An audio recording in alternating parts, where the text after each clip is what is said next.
My name's Dave Geis. I started teaching at Fox Chapel High School in 1967.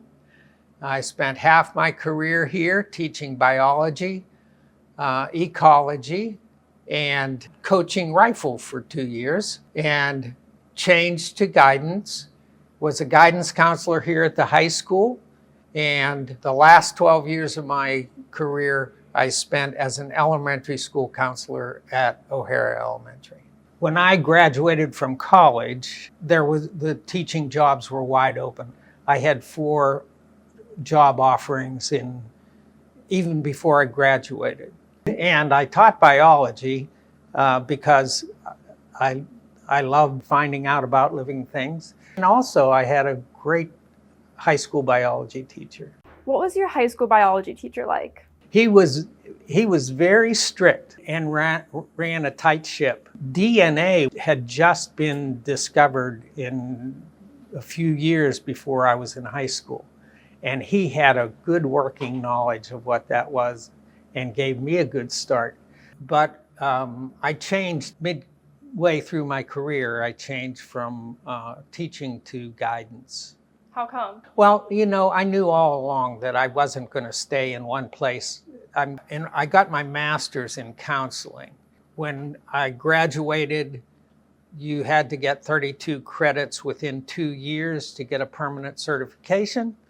And I decided to go into a master's program in counseling. So I always had that in my back pocket.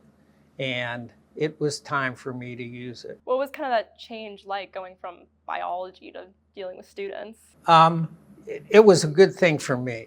After 16 years in the classroom, at that time we taught 43-minute periods and there were 8 periods in the day. And so I would usually have 2 different teaching assignments. I taught the same thing 3 times a day and the same thing 2 times a day. And so I found counseling to be much more freeing and an opportunity to do a greater variety of things. So it fit for me. What was it like being the coach for the rifle team? It was a scholastic rifle team. There were, I think, 13 teams in the WPIAL. We practiced in the rifle room, which is right down the hall. We went through a regular series of rifle meets. Rifle consisted of 6 people at a time, 3 from each team, shot from a prone position 50 feet into a target with a .22 rifle. It was just a part of the normal school day. And so that's the reason that I only coached rifle for 2 years. I lost my rifle coaching job because I had long hair. So you spent a very long time working with a lot of young people. Is there some things that you learned, any big takeaways that you learned from working with students? They're people. If you treat people like people, they tend to treat you like people. And although in a school setting, not everybody that's there wants to be there. And so you have some difficult situations to deal with students. But I learned that if you treat people like people, they'll treat you like people. What would you say the most rewarding part of being a teacher and a counselor is? The most rewarding part was feeling that I made an impact. There's this public perception that the higher you get in working in education, the more important it is. And I learned that a lot of the important stuff starts at the very beginning. That you're just beginning to mold, and that's where I really felt the most impact, most contact with parents, and so they were wide open to listening to what you had to say. That's awesome. What advice would you give to a first-year teacher coming into a school like this? You can do it.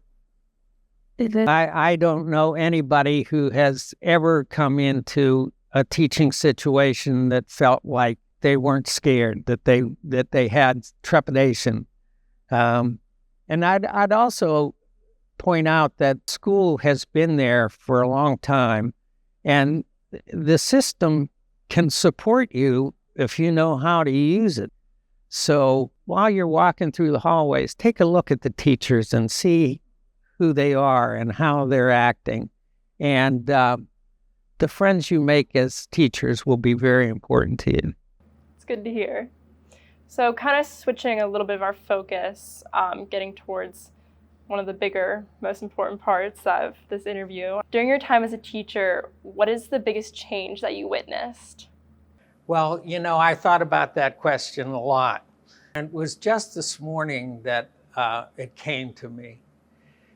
When I first started teaching, if you wanted to communicate with kids through a handout, you used a mimeograph machine. So a mimeograph machine was you used a typewriter and you typed onto a piece of paper what it was, whether it was a test or a handout, whatever.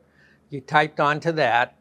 And on the back of that paper was a carbon paper, and it made an imprint on the other side. So you tore the carbon paper off, went over and put upside down your paper into the mimeograph machine, and then you stood there and went 1, 2, 3, 4 for how many copies you needed. And that was how you communicated in the written way. We had overhead projectors. We used films. If we had something that we wanted to present, there was a film, and you could look through and find films that were pertinent to your subject. No computers, no TV. So technology, I think, was the biggest change. There was another change here at Fox Chapel at the high school, but it happened after I left. We taught 43-minute classes, and there were 8 class periods in the day. That was revolutionary. That allowed for a lot more hands-on, and I think that was a big, big revolution. We know that while you were teaching here, the first teacher strike happened. Kind of what was that like to live through that? Exciting and scary. Yeah. And the way that your salary was determined was that you met with an administrator, and the administrator told you what your salary would be for the next year. And my first year in teaching, I took home $243 a month, and I was very glad that my mom and dad were nearby because they provided meals on numerous occasions. I don't think it would have happened if there weren't a large number of young teachers. Over 50% of the faculty had been hired in the previous 3 years.